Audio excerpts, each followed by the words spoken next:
చూడండి, వాక్యంలోనికి వెళ్దాం. లోక సువార్త 8వ అధ్యాయము 37వ వాక్యం. అక్కడ ఎలాగున వ్రాయబడి ఉంది: గెరాసీనియుల ప్రాంతములలో నుండి జనులందరూ బహుభయక్రాంతులైరు గనుక తమ్మును విడిచి పొమ్మని ఆయనను వేడుకొనిరి. ఈ వాక్యాన్ని బట్టి మనము ప్రార్థన చేసుకుని మరి వాక్య జ్ఞానంలోనికి వెళ్దాం. దయచేసి ప్రతి ఒక్కరూ కూడా మరి తలల ఉంచి ప్రార్థనలో ఎక్కించండి. ప్రార్థన. పరిశుద్ధుడా దేవ తండ్రి, ప్రభువా యేసుక్రీస్తు అయ్యా, ఇదిగో ప్రభువా, ప్రార్థన చేస్తూ ఉండగా మీ కృపాక్షేమములు మెండుగా కలగచేయండి.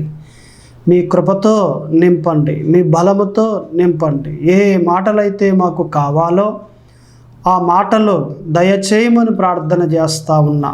మీ మాటల చేత మా అందరినీ దర్శించండి, మా అందరినీ బలపరచండి. ఈ కొద్ది ప్రార్థన ఆలకింపచేయమని యేసుక్రీస్తు పరిశుద్ధ నామమున అడుగుచున్నాము తండ్రి, ఆమేన్. మరలా అదే వాక్యాన్ని చూడండి. లోక సువార్త 8వ అధ్యాయము 37వ వాక్యం. గెరాసీనియుల ప్రాంతములలో నుండి జనులందరూ బహు భయక్రాంతులైరు గనుక తమ్మును విడిచి పొమ్మని ఆయనను వేడుకొనిరి. అసలు ఈ సందర్భం ఎక్కడది అని మనము మాట్లాడుకుంటే, యేసు ప్రభువారు అనేక ప్రాంతాలకి వెళ్తూ ఉండేవారు, దేవుని వాక్యాన్ని బోధిస్తూ ఉండేవారు. ఆయన భూమి మీద శరీరధారిగా 33.5 సంవత్సరాలు బ్రతికేరు ఆయన. అయితే 30 సంవత్సరాలు తల్లి తండ్రి దగ్గర ఉన్నారు. 3.5 సంవత్సరాలు యేసుక్రీస్తు వారు అనేక ప్రాంతాలకు వెళ్ళి సువార్తను, దేవుని యొక్క వాక్యాన్ని ప్రకటిస్తూ అనేక మందిని బాగు చేస్తూ ఉండేవారు. తర్వాత సిలువ వేయబడి దేవుని యొద్దకు మరి వెళ్ళిపోయినట్లుగా మనం బైబిల్లో చూస్తూ ఉన్నాం. అయితే ఒక రోజున ఒక ప్రాంతానికి వచ్చారు. గలీలయ ప్రాంతము నుండి ఎదురుగా ప్రయాణం చేసి, ఏది ధోనిలో అంటే సరస్సు ఉంది, ఆ సరస్సులో ప్రయాణం చేసి మరి గెరాసీనియుల ప్రాంతము యేసు ప్రభువారు తన శిష్యులు తీసుకుని వచ్చారు. సరిగ్గా ఆ ధోని దిగి ఆ ప్రాంతంలోనికి వచ్చి ఆ గ్రామంలోనికి నడుచుకుంటూ వెళ్తూ ఉన్నారు. ఆ గ్రామానికి ముందర భాగంలో సమాధులు ఉన్నాయి. ఆ సమాధులలో ఒక వ్యక్తి ఒక పిచ్చోడు మాదిరి దెయ్యాలు పట్టేసి బట్టలు లేకుండా ఆ సమాధుల్లోనే తిరుగుతూ ఉన్నాడు. నిజానికి గ్రామంలో ఉన్నప్పుడు బట్టలు కట్టారు కానీ పీకేసుకున్నాడు. అలాగునే ఏది తాళ్ళతో కట్టారు కానీ చేతులు కాళ్ళు వాటినన్నిటిని కూడా తెంపేశాడు. ఆఖరికి గొలుసులతో కట్టినప్పటికీ కూడా ఏమాత్రము లేకుండా దెయ్యాలు ఉన్నాయి కాబట్టి వాటిని కూడా తెంచేశాడు. ఇక గ్రామంలో లేకుండా ఎక్కడికి వచ్చేసాడట? సమాధుల్లోకి వచ్చేసాడు. అక్కడే తిరుగుతూ ఉన్నాడు, అక్కడే పడుకుంటూ ఉన్నాడు, అక్కడే జీవిస్తూ ఉన్నాడు. ఇప్పుడు యేసు ప్రభువారు సరిగ్గా అక్కడికి రాగానే ఈ వ్యక్తి చూసి గబగబా వెళ్ళి యేసు ప్రభు పాదాల మీద పడిపోయి, అయ్యా, ఎందుకు వచ్చావయ్యా? మమ్మల్ని బాధించడానికి వచ్చావా? ముందుగా మమ్మల్ని ఎందుకని అగ్నిగుండానికి పంపించేయడానికి ఇష్టపడతా ఉన్నారు మీరు? దయచేసి అగ్నిగుండానికి పంపకండి అయ్యా, మమ్మల్ని బాధించకండి. ఇదిగో అక్కడ పందులు కనిపిస్తూ ఉన్నాయే, ఆ పందుల్లోనికి పంపించండి అని వేడుకున్నాయి. వ్యక్తి కాదు అడిగేది, ఆ వ్యక్తిలో ఉన్న దెయ్యాలు. నీ పేరేంటి అని అంటే సేనా అని చెప్పే. ఒకటి కాదు, ఆ వ్యక్తిలో వేల కొలిదిగా అంటే దాదాపుగా 2,000 లేక 2,000 లేక 3,000 దెయ్యాలు ఉన్నాయండి. ఈ దెయ్యాలన్నీ కలిపి ఒక పేరు చెప్పే. ఏం పేరు? సేన అనే పేరు చెప్పే. ఇప్పుడు సేన అనే దెయ్యం ఒకటి కోరింది దేవుణ్ణి. ఏమని? మమ్మల్ని అగ్నిగుండానికి పంపించడానికి వీల్లేదు ప్రభు, ఈ సమయంలో మమ్మల్ని పందుల్లోనికి పంపించు అని వేడుకున్నాయి. యేసు ప్రభు వారు చూసి, సర్లే, మీరు ఎలాగైతే కోరారో మీరు కోరినట్లుగానే అగ్నిగుండానికి పంపించకుండా పందుల్లోనికి పొమ్మని ఆజ్ఞాపిస్తూ ఉన్నాను. తక్షణమే ఇతన్ని వదిలేసి మీరు పందుల్లోనికి పోండి అని చెప్పగానే వెంటనే ఇతల్లో ఉన్న 2 లేక 3 వేల దెయ్యాలు వెంటనే పందుల్లోకి వెళ్ళిపోయాయి. ఆ పందులన్నీ ఒడిగా సరస్సులోనికి దిగి ఏవండి చనిపోయాయి. పందులు మేపుతా ఉన్నారే కాపర్లు, ఆ కాపర్లు భయంతో గబగబా వెళ్ళిపోయి గ్రామంలోనికి అక్కడ కొంతమందిని తీసుకుని వచ్చారు. గ్రామంలో చాలామంది ఇప్పుడు ఎక్కడికి వచ్చారట? యేసు ప్రభు దగ్గరికి వచ్చారు. యేసు ప్రభు అలా కూర్చుని ఉన్నాడు, శిష్యులు అలా కూర్చుని ఉన్నారు. బాగుపడిన వ్యక్తి కూడా ఎవరు? దెయ్యాలు ఏవండి మరి జీవిస్తూ సమాధుల్లో ఉన్నాడే, బాగుపడిన ఆ వ్యక్తి కూడా ఇప్పుడు యేసు ప్రభు పాదాల దగ్గర బట్టలు కట్టుకుని విధేయతగా ఉన్నాడండి కూర్చుని.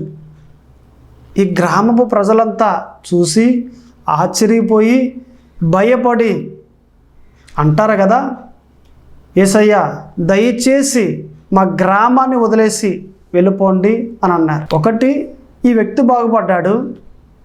2, పందులన్నీ సరస్సులో దిగి చనిపోయాయి. ఈ 2 సంఘటనలు చూడగానే ఆ గ్రామస్తులకి ఏమనిపించిందట? ఏదో జరిగిపోతుంది ఇక్కడ మన గ్రామంలో. ఇక్కడేమో దెయ్యాలు వదిలేసాయి, బాగానే ఉంది కథ. అక్కడేమో పందులన్నీ, అవి కూడా వేలల్లో ఉన్నాయి, పందులు మంద అంటే లక్షల్లో విలువ కలిగిన ఏమన్నా పందులు, అవి పందులన్నీ చచ్చిపోయాయా? ఏదో అయిపోతుంది ఇక్కడ. దయచేసి మీరు మా గ్రామాన్ని మా ప్రాంతాన్ని వదిలేసి వెళ్ళిపోండి అని అన్నారు. యేసు ప్రభువారు వెళ్ళిపోతూ ఉన్నారు. బాగుపడ్డాడే ఈ వ్యక్తి గబగబా వెళ్ళి, అయ్యా నన్ను కూడా తీసుకెళ్ళండి, నేను కూడా మీతో పాటు వస్తాను అని అన్నాడు. ఆ మాట అనగానే యేసు ప్రభు అంటారు కదా, వద్దు, మాతోటి నువ్వు ఇంటికి వెళ్ళిపో, నీ ఇంట్లో ఉన్నవారందరికీ దేవుడు చేసిన కార్యాన్ని నీవు చెప్పు అని యేసు ప్రభు వారు ఆయన వెళ్ళిపోయారు. ఈ వ్యక్తిని పంపించేశారు. ఈ వ్యక్తి వచ్చేసి ఇంట్లో ఉన్నవారికే కాదండి, పట్టణంలో ఉన్న వారందరికీ బోధించాడు. యేసు ప్రభు గొప్ప దేవుడు, ఆయన దేవుని కుమారుడు, నా పట్ల ఇటువంటి కార్యం చేశాడు, దెయ్యాల నుండి విడిపించాడు అనేది ఏవండి మరి ఎంతగానో ఆ పట్టణస్థులందరికీ ఈ వ్యక్తి బోధించాడు. అయితే నేను అంటాను, ఈ వాక్యం అంతటిలో నుండి మనం ఏ పదాన్ని తీసుకోవచ్చు అని మనం మాట్లాడితే, దేవుడు ఎవరికి దేవుడు? ఇప్పుడు నిజానికి ఈ ప్రాంతంలో ఉన్నవారంతా ఏం చేశారు? యేసు ప్రభువు వారిని అంగీకరించకుండా నెట్టేశారు. ఇప్పుడు అంగీకరించలేదు కాబట్టి వీరికి దేవుడై ఉన్నాడా? ఈ పదాన్ని బట్టి మనం చూస్తే దేవుణ్ణి అంగీకరించలేదు కదా. ఈ మాటను బట్టి మనం చూస్తే ఏవండి దేవుడు ఎవరికి దేవుడు? ఇది ఈరోజు మన మాట, మన అంశం ఇది. దేవుడు ఎవరికి దేవుడు? మనం దేవుణ్ణి అంగీకరించాలి. ఏ మతానికి చెందిన వారైనా యేసు ప్రభువారిని అంగీకరించాలి. అంగీకరిస్తేనే వారి దినములు బాగుంటాయి, వారు రక్షింపబడి దేవుని యొక్క రాజ్యములోనికి వస్తారు. ఒకవేళ అంగీకరించలేదు అని అంటే వారు నిశ్చయముగా నష్టపోతారు. వారికి కలిగే నష్టం ఏంటి అనే మాటకు వస్తే ఇక్కడ దీవించబడచ్చు, కానీ దేవుని రాజ్యంలోనికి వారు రాలేరు. కాబట్టి దయచేసి ప్రతి ఒక్కరూ కూడా యేసు ప్రభువారిని అంగీకరించే వ్యక్తులుగా ఉండాలి.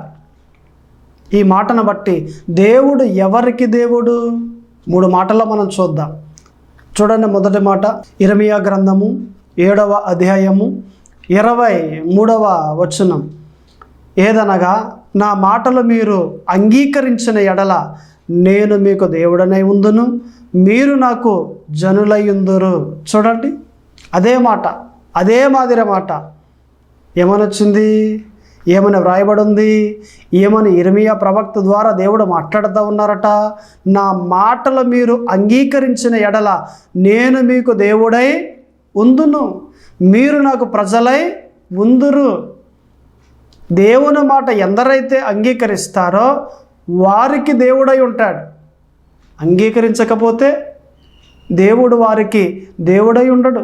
దేవుడే కానీ వారికి దేవుడై లేకపోతే వారికి అధికారం ఒకడు ఉన్నాడు, సైతానుడు, అపవాదే నడిపిస్తూ ఉంటాడు. అపవాదే ఏవండి అనేక రకాలుగా మరి నడిపించి ఆఖరికి అగ్నిగుండానికి తీసుకెళ్ళిపోతాడు. ఏదైనా కార్యం చేయాలా చేస్తాడు, దేవుడే మహిమిచ్చాడు కదా.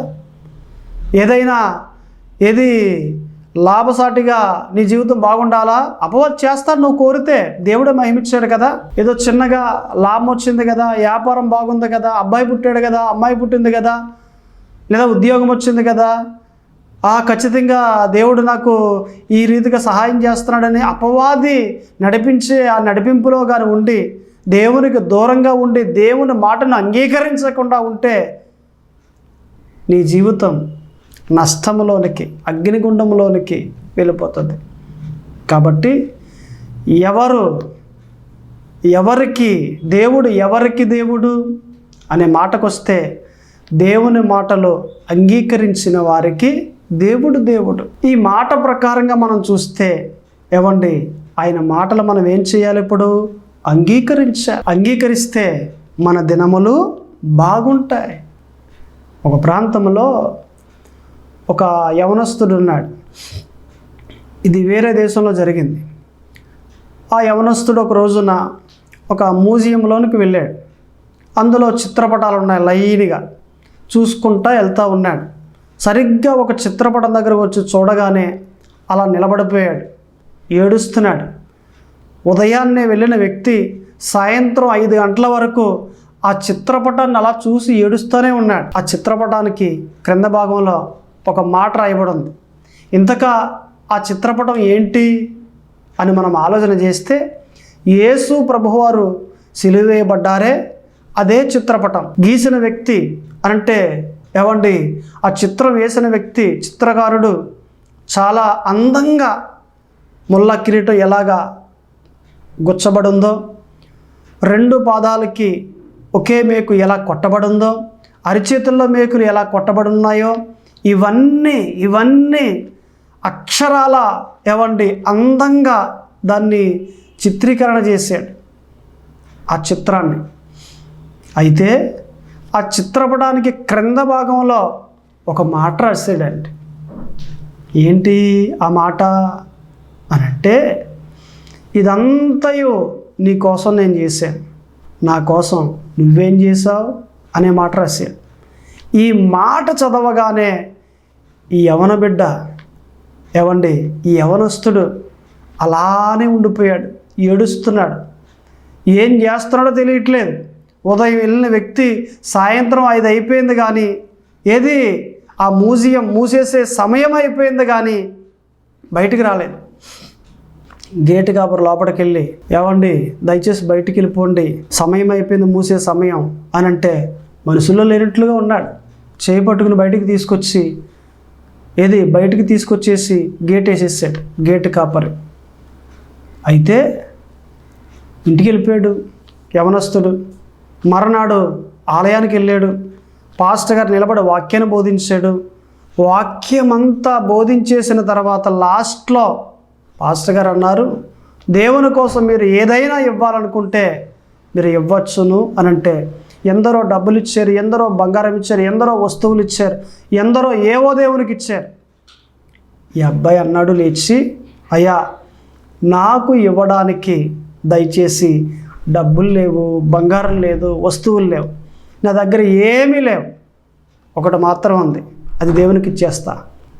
ఏంటి నాన్న? నా జీవితం దేవునికి ఇచ్చేస్తానంటే, ఈరోజు మొదలు దేవుని కోసం బ్రతుకుతాను, ఈరోజు మొదలు దేవుని పనే చేస్తాను అని చెప్పి తన ఆత్మీయ జీవితాన్ని తన జీవితాన్ని దేవునికి సమర్పణ ఇచ్చేసాడు. ఏ ఉద్యోగం చేయకుండా, ఏ వ్యాపారం చేయకుండా ఆ వ్యక్తి దేవుని కోసమే బ్రతికాడు. దేవుని చేతిలో బహుబలంగా వాడబడ్డాడు. ఒక ఉన్నతమైన సేవ ఆ యవనస్తుడు చేశాడు. వాక్య ప్రకారంగా మనము ఆలోచన చేస్తే, దేవుడు ఎవరికి దేవుడు? దేవుని మాటలు ఎవరైతే అంగీకరిస్తారో వారికే దేవుడు. కాబట్టి మనమంతా కూడా దయచేసి దేవుని మాటలు అంగీకరించే వ్యక్తులుగా ఉండాలి. అలాగనే 2వ మాటలో కూడా వెళ్దాం. చూడండి, దేవుడు ఎవరికి దేవుడు అనే మాటలో పౌలు గారు రాసిన పత్రిక హెబ్రీ 1వ అధ్యాయము 9వ వాక్యం, నీవు నీతిని ప్రేమించితివి, దుర్నీతిని ద్వేషించితివి, అందుచేత దేవుడు నీ దేవుడు. ఈ వాక్య ప్రకారంగా మనం చూస్తే ఏవండి ఎవరైతే నీతిని ప్రేమిస్తారో వారు ఏవండి నిశ్చయముగా దీవించబడతారు. ఈరోజు వాక్య ప్రకారంగా వారికి దేవుడున్నారు. నీతిని ప్రేమించే వ్యక్తులుగా మనం ఉండాలి. ఎలాగ ఉండాలట? నీతిని ప్రేమించే వ్యక్తులుగా మనం ఉండాలి. నీతిగా బ్రతకాలి, పవిత్రంగా బ్రతకాలి, న్యాయముగా బ్రతకాలి. దేవుడి వాక్యాల ప్రకారంగా మనం మంచిగా బ్రతకాలి.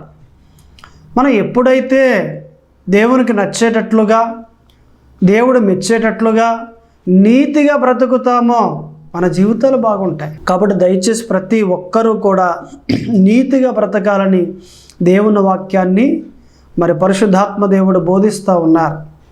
అబ్రహాం జీవితంలో చూడండి, నిజానికి సారమ్మ చనిపోయింది, పెద్ద వయసు అయిపోయింది, ముసలామే. సారమ్మ చనిపోయింది. సారమ్మ చనిపోయినప్పుడు అండి పాతి పెట్టడానికి కనీసం స్థలం కూడా లేదు అబ్రహాముకి. సరిగ్గా ప్రజలంతా వచ్చేసారు. సారమ్మ బాడీ ఎలా ఉంది, ఎక్కడ పాతి పెట్టాలో తెలియట్లేదు. ఆ సమయంలో ఒక వ్యక్తి వచ్చి అంటాడు కదా, అబ్రహామా నా స్థలం ఉంది, నా స్థలంలో పాతి పెట్టు అని అన్నాడు. వేలంతో చెప్పండి, నేను తీసుకుని పాతి పెడతాను అని అన్నాడు. అబ్రహామా నీకు నాకు అది పెద్దదేముంది, చిన్న స్థలం అది. ఎందుకంటే అబ్రహాం బహుధనవంతుడు అక్కడ ఆ ప్రాంతంలో, ఈ వ్యక్తి కూడా ధనవంతుడు. ఇద్దరి మధ్యలో ఈ స్థలం ఎలాగుంది అని అంటే చిన్నది. ఏదో కోట్లలో ఉన్నవాడికి ఏదో 1000 రూపాయలు అని అంటే ఆ పెద్ద దేవుంది అన్నట్లు, నీకు నాకు పెద్ద దేవుంది అబ్రహామా, దయచేసి తీసుకో పర్లేదు ఊరికే అని అంటే, ఊరికే వద్దు, నాకు స్థలం ఎంతో చెప్పు, దయచేసి తీసుకుంటానండి అని చెప్పాడు. సర్లే ఎంత వెండివు అని అన్నాడు. అంతా వెండిచ్చాడు. అబ్రహాం తీసుకున్నాడు, సారమ్మను పాతి పెట్టాడు ఆ స్థలంలో. నేను అంటాను, ఊరికే తీసుకోవచ్చు కదా, తనలో ఉన్న నీతి అడ్డుపడతా ఉంది. నేను కష్టపడలేదు, నేను సంపాదించలేదు, ఊరికే వచ్చే స్థలం నేను ఎందుకు తీసుకోవాలి? చూడండి, ఈ నీతి అడ్డపడ్డది. అబ్రహాములో దేవుని యొక్క నీతి ఉంది కాబట్టి, అబ్రహాము నీతిగా బ్రతుకుతూ ఉన్నాడు కాబట్టి, ఇప్పుడు ఈ నీతి అడ్డబడి ఊరికే ఇచ్చే స్థలం తీసుకోకుండా ఆప్ చేసింది. నీతిగా బ్రతకడం అంటే పొరుగువారిది ఎవ్వరిది ఏది ఆశించకుండా బ్రతకడాన్నే నీతిగా బ్రతకడం అంటారు. దయచేసి ప్రతి ఒక్కరూ కూడా నీతిని ప్రేమించాలి. దేన్ని ప్రేమించాలట? నీతిని ప్రేమించాలి. ఎవరైతే నీతిని ప్రేమిస్తారో వారికి దేవుడై ఉన్నాడు. వారే దేవునికి ప్రజలై ఉన్నారు. ప్రతి ఒక్కరూ కూడా నీతిని ప్రేమించే వారిగా ఉండాలని పరిశుద్ధాత్మ దేవుడు తెలియజేస్తూ ఉన్నాడండి. మన ఆత్మీయ జీవితాలు ఏవో కట్టుకుంటాం, ఆ జీవితాలు ఎలాగున్నాయనేది ముఖ్యమైనది. నేను భక్తి చేస్తున్నానండి, ఇది కాదు ముఖ్యమైనది. భక్తి ఎలా చేస్తున్నాం అనేది ముఖ్యమైనది. మన భక్తిలో ఏది నీతి ఉందా, యథార్థత ఉందా, న్యాయం ఉందా, లేక అన్యాయం ఉందా? కొంతమంది చూడండి అన్యాయంగా మాట్లాడతారు, కొంతమంది చూడండి అన్యాయమైన క్రియలే చేస్తారు, కొంతమంది చూడండి అన్యాయంగానే ఏ పని చేసినా అన్యాయం.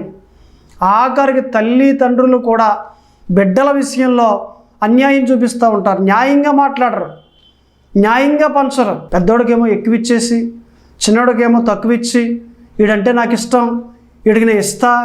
ఇలాగున తల్లిదండ్రులు కూడా ఏం చేస్తారట? అన్యాయం చేస్తూ ఉంటారు. అన్యాయము అనేది మనలో ఉండడానికి వీలే లేదు. యథార్థత ఉండాలి, న్యాయం ఉండాలి, పవిత్రత ఉండాలి, దేవుడు మెచ్చేటట్లుగా నడవాలి, దేవునికి నచ్చేటట్లుగా నడవాలి. అప్పుడే కదా మన జీవితాలు బాగుంటాయి. ఏదో వచ్చేసాం కదా, ఏదో నడిచేస్తూ ఉన్నాం కదా, ఏదో భక్తి చేస్తూ ఉన్నాం కదా, ఇది సరికాదండి. ప్రతి సంవత్సరం కూడా మార్చబడుతూ ఉండాలి. ప్రతి సంవత్సరం కూడా ఏవో కొన్ని దేవునికి ఇష్టం లేనివి వదిలేస్తూ ఉండాలి. ఒకసారే కాకపోయినా ఈ మార్పు అనేది క్రమంగా ఏవండి మనలో కలుగుతూ ఉండాలి.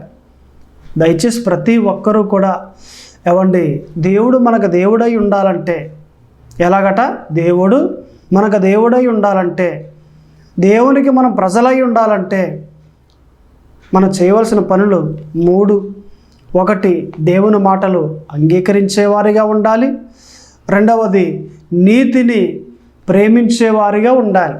అప్పుడే మన దినములు బాగుంటాయి, మన రోజులు బాగుంటాయి. కాబట్టి ఈ వాక్య ప్రకారంగా ముందుకు ఇంకా మనం సాగితే మత్తయి సువార్తలో 22వ అధ్యాయములో 33వ వచనములో మనకు కనిపిస్తుంది. అక్కడ ఇలాగున వ్రాయబడి ఉంది, ఆయన సజీవులకే దేవుడు కానీ మృతులకు దేవుడు కాడని వారితో చెప్పెను. ఎవరకట దేవుడు? సజీవులకే దేవుడు. అంటే సజీవులు అనంటే ఎవరట? బ్రతికి ఉన్నవారు అని అర్థం. అంటే చనిపోయిన వారందరికీ దేవుడు దేవుడై లేడా? నిజానికి అబ్రహాము దేవుడను, ఇస్సాకు దేవుడను, యాకోబు దేవుడను అని దేవుడు మాట్లాడి ఉన్నారు కదా. ఈ మాట ప్రకారంగా అబ్రహాము, ఇస్సాకు, యాకోబు చనిపోయారు కదా. అంటే చనిపోయిన వ్యక్తులకు దేవుడు దేవుడు కదా? దేవుడే. అందుకే కదా నేను అబ్రహాము దేవుడను అని అన్నారు.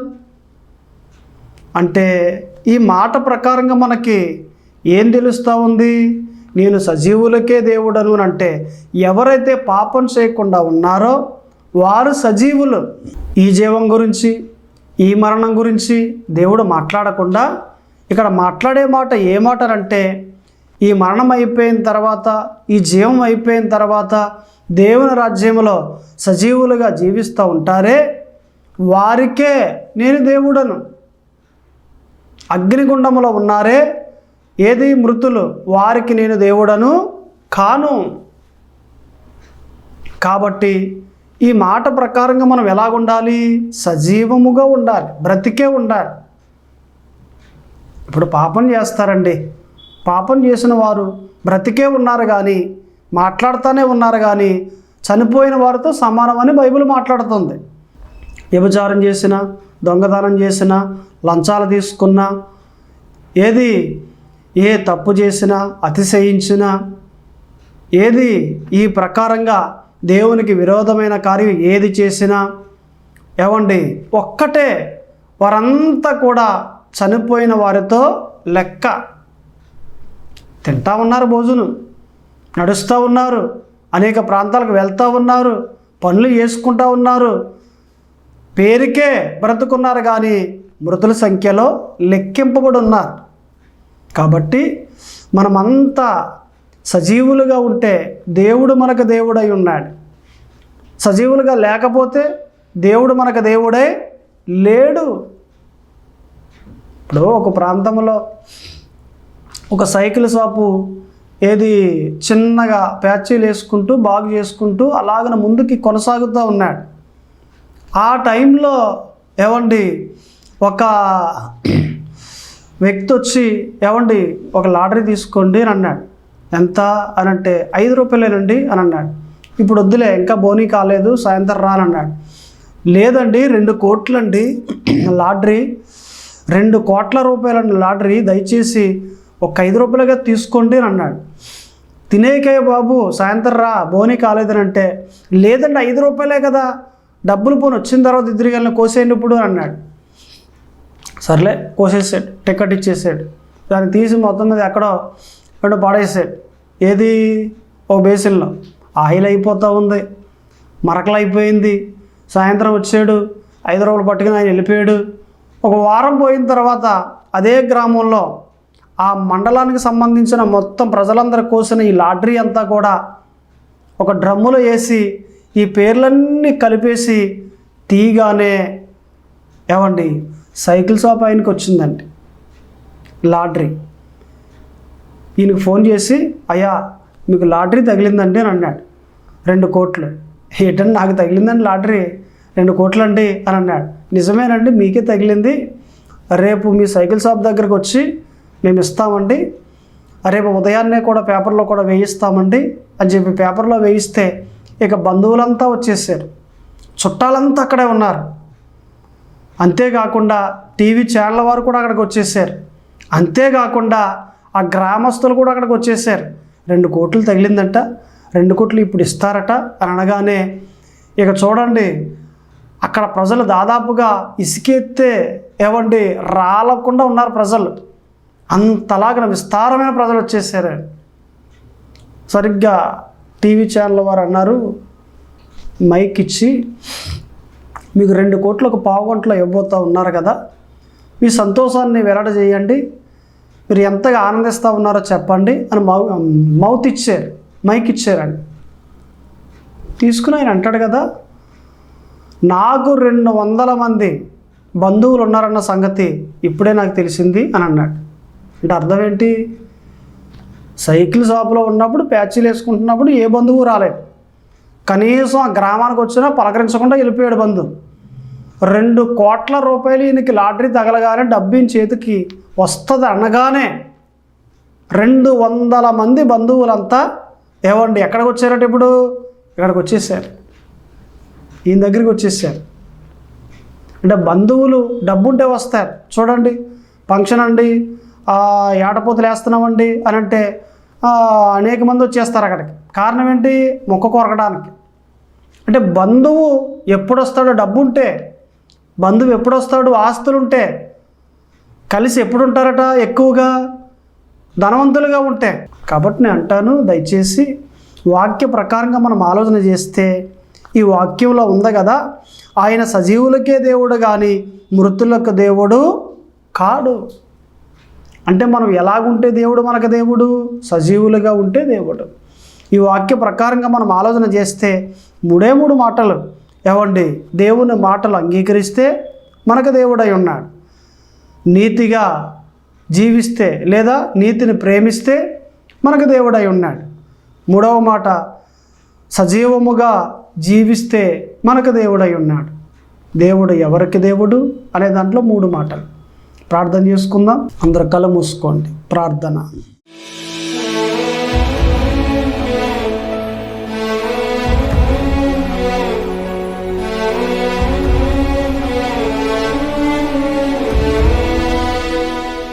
పరిశుద్ధుడా దేవా తండ్రి, ప్రభువా యేసుక్రీస్తు అయ్యా, ఇదిగో ప్రభువా, ప్రార్థన చేస్తూ ఉండగా మీ కృపాక్షేమములు మెండుగా కలగచేయండి. మీ కృపతో జ్ఞాపకం చేసుకోండి ప్రభు. ఇదిగో దేవుడు ఎవరికి దేవుడు అనే మాటలు మీరు మాట్లాడి ఉన్నారు. వందనాలు, స్తోత్రములు. మీకే మహిమ కలుగునుగాక. విన్నవారందరినీ దీవించండి, బలపరచండి. ఈ కొద్ది ప్రార్థన ఆలకింప చేయమని యేసుక్రీస్తు పరిశుద్ధ నామమున అడుగుచున్నాను తండ్రి. ఆమేన్.